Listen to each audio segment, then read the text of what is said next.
మొన్న ఎక్సైజ్ మహిళా కానిస్టేబుల్ సౌమ్య కూడా ఆ మృత్యుతో పోరాడింది. మొన్నదాకా నిమ్స్లో మృత్యుతో పోరాడి కూడా ఇప్పుడు చనిపోయిన పరిస్థితి. అయితే విధి నిర్వహణలో ఉన్నటువంటి క్రమంలో గంజాయి బ్యాచ్ ఉన్నటువంటి వెహికల్తో గుద్ది యాక్సిడెంట్ చేయడంతో అక్కడ ఆ పెద్ద ఎత్తున కూడా గాయాల పాలైన తనని నిమ్స్ హాస్పిటల్లో చేర్చారు. మంచి వైద్యాన్ని కోసం నిమ్స్ హాస్పిటల్లో చేస్తే కొన్ని రోజులుగా తను చతమతం అయిపోయింది. సంబంధించి ఇబ్బందులు పడుతూ చావు బ్రతుకుల మధ్య పోరాడుతూ కూడా ఈరోజు మరణించినట్టు కూడా తెలుస్తూ ఉంది. ఒకసారి ఆ పూర్తి డీటెయిల్స్ ఒకసారి దీనికి సంబంధించి తెలుసుకునే ప్రయత్నం చేద్దాం. మృత్యుతో ఓడిన సౌమ్య గంజాయి స్మగ్లర్ల దాడిలో గాయపడిన ఎక్సైజ్ కానిస్టేబుల్ నిమ్స్లో చికిత్స పొందుతూ మృతు ఆరోగ్యం సహకరించకపోవడంతో తుది శ్వాస విడిచినట్టు కూడా దీనికి సంబంధించి ఏదైతే విధి నిర్వహణలో పాల్గొనే సమయంలో గంజాయి బ్యాచ్ మంచిగా తాగి తనని వచ్చి వెంటనే తనతో కారుతో గుద్దేసి వెళ్ళిపోయారని చెప్పేసి ఆ వెళ్ళిపోయిన తర్వాత అక్కడే పడిపోయి గాయాలతో పడిపోయిన వ్యక్తిని కాపాడే ప్రయత్నంలో భాగంగా నిమ్స్లో జాయిన్ చేస్తే తను ప్రాణాలు విడిచింది అని చెప్పేసి కూడా ఇక్కడ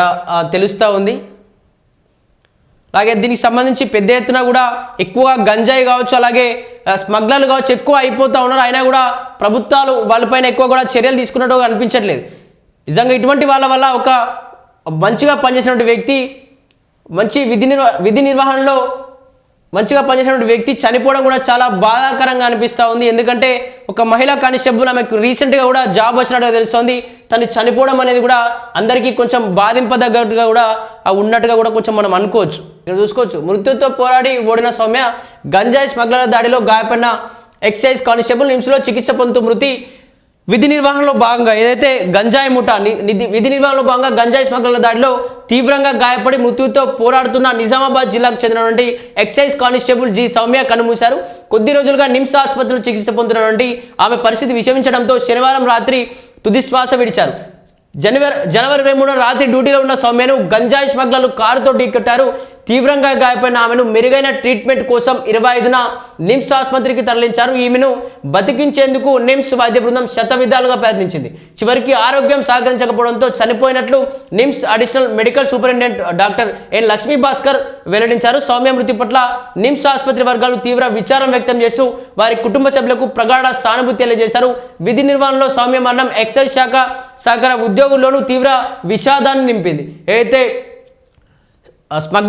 గంజాయి స్మగ్లర్లను పట్టుకునేటువంటి ఏరివేత కార్యక్రమంలో పాల్గొన్నటువంటి సౌమ్య పెద్ద ఎత్తున కూడా పట్టుకునే కార్యక్రమంలో విధి నిర్వహణలో వాళ్ళు ఆ గంజాయి వేసినటువంటి ముఠా కారుతో ఢీకొట్టడంతో అక్కడే మృత్యుతో పోరాడింది. చాలా రోజులుగా 25వ తేదీ నుంచి కూడా ప్రస్తుతం ఈ రోజు వరకు కూడా ఒక వారం రోజుల వరకు కూడా మృత్యుతో పోరాడి నిమ్స్ హాస్పిటల్లో కూడా చనిపోయిన పరిస్థితి. నిమ్స్ హాస్పిటల్లో డాక్టర్లు కూడా చెప్తా ఉన్నారు, పెద్ద ఎత్తున మేము చాలా కష్టపడడం తను బతికించడం కోసం, కానీ తన ఆరోగ్యం సహకరించలేదు. తనకు ఆ విధంగా కూడా రక్తం పోవడం వల్ల ఆ విధంగా కూడా అసలు ఎటువంటి లోపల అసలు ఎటువంటి అవయవాలు కూడా మాకు సహకరించకపోవడంతో తను చనిపోయింది అని చెప్పేసి కూడా ప్రగాఢ సానుభూతి తెలియజేస్తున్నామని చెప్పి డాక్టర్లు కూడా చెప్తున్నారు. అలాగే దీని తోటి ఉద్యోగులు కావచ్చు, ఎక్సైజ్ డిపార్ట్మెంట్లో ఉన్నటువంటి అందరూ కూడా చాలా తీవ్ర ఆందోళన కూడా లోనవుతా ఉన్నారు. నిజంగా చనిపోవడం మాతోటి పనిచేసినటువంటి వ్యక్తి, మాతో కలివిడిగా ఒక చెల్లెలాగా ఒక స్నేహితురాలుగా పనిచేసినటువంటి వ్యక్తి చనిపోవడం రోజు మా కళ్ళ ముందే చూసినట్టుగా ఉంది అని చెప్పేసి కూడా వాళ్ళు కూడా బాధపడతా ఉన్నట్టుగా తెలుస్తూ ఉంది.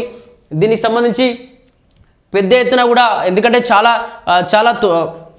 చిన్న వయసులో కూడా తమకు జాబ్ వచ్చింది, ఆ జాబ్ వచ్చిందనే సంతోషం లేనట్టుగానే ఆ తల్లిదండ్రులకు ఒక తీవ్రని శోకాన్ని కూడా మిగిల్చిపోయినట్టుగా కూడా ఇక్కడ మనం తెలుసుకోవచ్చు.